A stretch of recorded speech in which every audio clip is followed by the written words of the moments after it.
Hey, what's going on, guys? My name is Joey, and welcome back to another video here on my channel. Today, I'm going to be talking about a very powerful secondary weapon, and that secondary weapon is the Laetum. Now, I will be giving you guys two meta Laetum builds that you guys can use in all content. Both will work equally as well, just different depending on the way you like to play the weapon. So I made two builds here. One is crit focused, one is not. So first, I will be showing you guys the crit focused build here. The crit focus build and the non-crit focus build have the same evolution 2 and 3, where I go for fire rate as well as 30% reload speed every time you headshot, stacking up 3 times. This will affect the speed at which you go into the incarnate form, which is why I like it. We go for 50% headshot damage here on evolution 4, as we are not running deadhead. So this is a nice, bolster to our headshot damage. And then we run on hit that is neither critical nor status effect. It will do 400% damage for 10 seconds, and this status up to 3 times, so that means 1200% damage overall. Very similar to the one where 50% chance to deal 2000 damage. It's very similar. So here is the crit one I'll be showing you guys. Now you may think it's a crit focus build, how are we not going to crit? Well, that's why Enervate is so nice.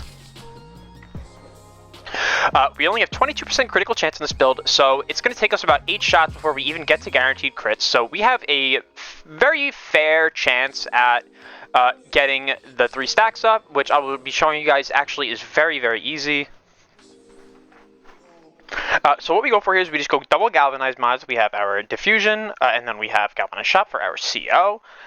We have critical damage, as this is a crit focused build. We have lethal torrent for fire rate and a little bit of multi-shot, and then we run corrosive with our double primed elemental mods here for maximum elemental damage, and then we run magnetic might for a little bit of extra critical damage. You could take this off for a bane if you would like to, if that's more your thing.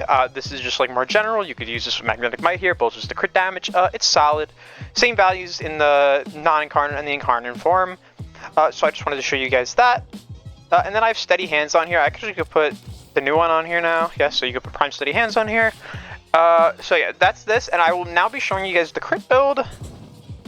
So the crit build is really interesting. You can see in the top right, we have both of these. So this one, overwhelming attrition. This one is the 1200 damage. You see how easy we stacked the 3x, and this one is the reload speed. So you just want to keep that in mind. See, we get into super fast, and now you can see that it's really easy. You can see in the top right, I'm keeping it up the whole time. It's really easy. This build does so much damage. You could one-shot them with, one bullet. Even though this thing's full auto, it's super powerful. This isn't being buffed by anything else, it's purely the weapon. So I just wanted to show you guys that. Now I want to show you guys the non-crit version. I do have a ribbon that's minus crit. You do not need this, as when I will be changing the evolutions here, we will be going for the minus crit since we do not want to crit, which will be bringing me down to 4.5, but we'll be bringing you guys down to around 10%. And then for this one here, you could still go for this if you would like to, but I prefer to go for devouring attrition, as we will never be critting, so it's really often we're going to be proccing this. And then for the non-crit build, this is pretty much what we go for. It's very similar. We just have galvanized diffusion, RCO, we have base damage, lethal torrent, and then we could actually go for this here now, because I have this formed correctly, or no, we cannot. Okay, so yeah, we have pistol pestilence here, so we get corrosive, heat. You could form this better and actually get it. I just have the 0 here so it fits. I can actually do this. This is fine, and I can put, regular steady hands here, I think? Nah, I had to put shitty one here. This one. Okay, just regular, whatever. So yeah, this is here. And then, yeah, this is my ribbon. You don't need a ribbon like this, like I said. The builds are really similar. It's just I'm swapping out the base damage for CD. You don't even need the base damage here. You can go for a Bane here if you want to. And then Magnetic Might I swap out for my ribbon, and that's pretty much it.